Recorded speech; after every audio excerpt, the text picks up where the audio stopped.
Let's get this ready to go here.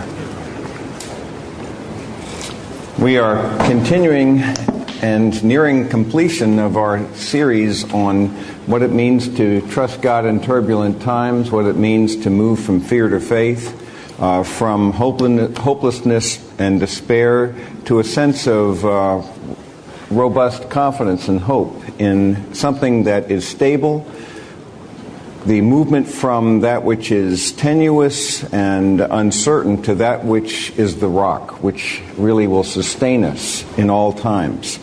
That we need an anchor for the soul, a hope that's sure and steadfast. And in these uncertain and turbulent times, the Scriptures offer us such a hope.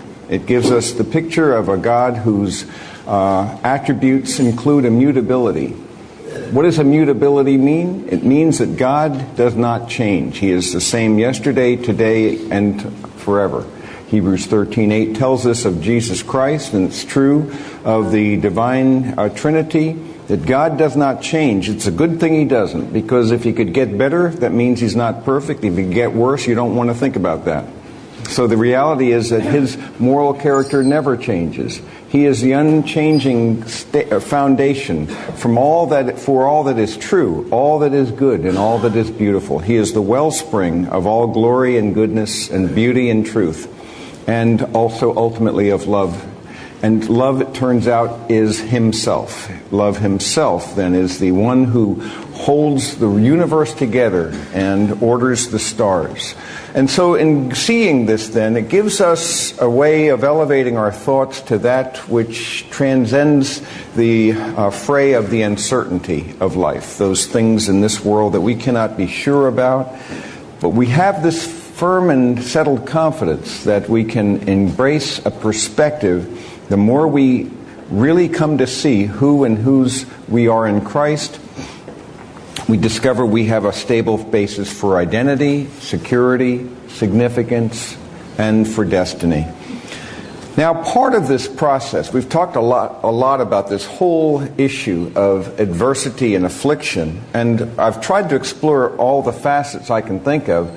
But one of the facets I haven't explored in much depth is what I want to talk about this morning, and that is the fact that our adversity can actually empower us to serve other people more effectively. That we can learn how to go beyond our own situation, whereby we can now see, by empathy of other people, getting off the surfaces of life, that when we go through pain, it can actually produce an identification with the sufferings of others, and even with Christ. And so there is a redemptive dimension to that, so that we actually can be layered through that process and actually develop a life ministry and insights that we would otherwise not have had. Without pain and adversity in this fallen world, I think we would suffer the problem of shallowness, of superficiality. We'd live on the surface.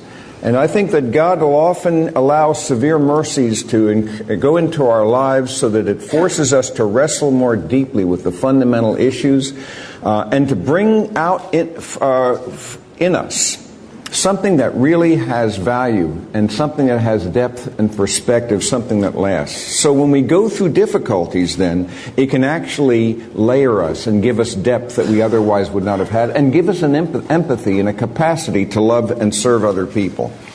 Romans 12:15 teaches us to weep with those who weep and rejoice with those who rejoice. It's very important for us to hear that. I fear that sometimes we can rejoice when others weep and weep when they rejoice. If we're not careful, human nature is so depraved that we can actually take pleasure at others' misfortunes, especially when they are competitors or in our own area of our own industry. And if we're not careful, we can also we can weep when they rejoice, you see, and we can rejoice when they weep. There's a danger. We can go both ways there.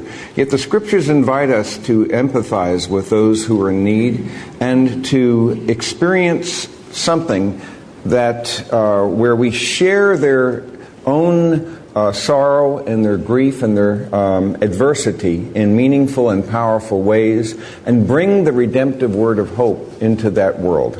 And so what happens is then we sort of learn a process of giving up our rights.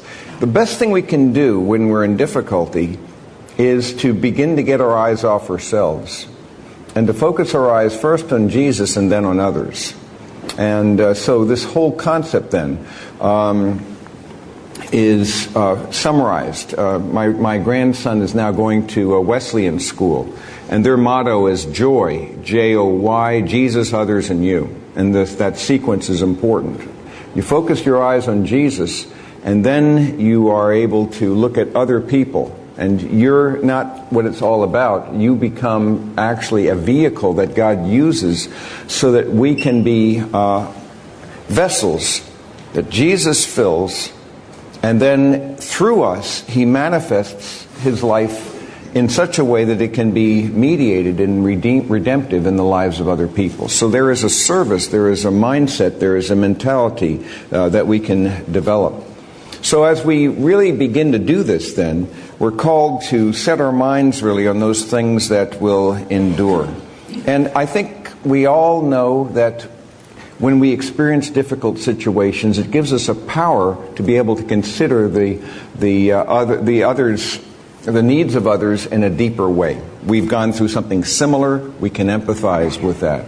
And so that also gives us a life message that's powerful. So as I say, the worst thing you can do is throw a pity party and just focus on yourself. The wisest thing you can do is to get your eyes off yourself and to focus on the needs of other people. Hebrews 13:3 comes to my mind.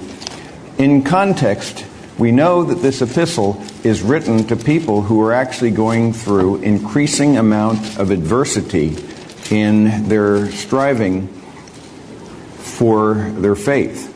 And in Hebrews 13:3, he says, let love of the brethren continue. Actually, 13:1 through 3. Do not neglect to show hospitality to strangers, for by this some have entertained angels without knowing it.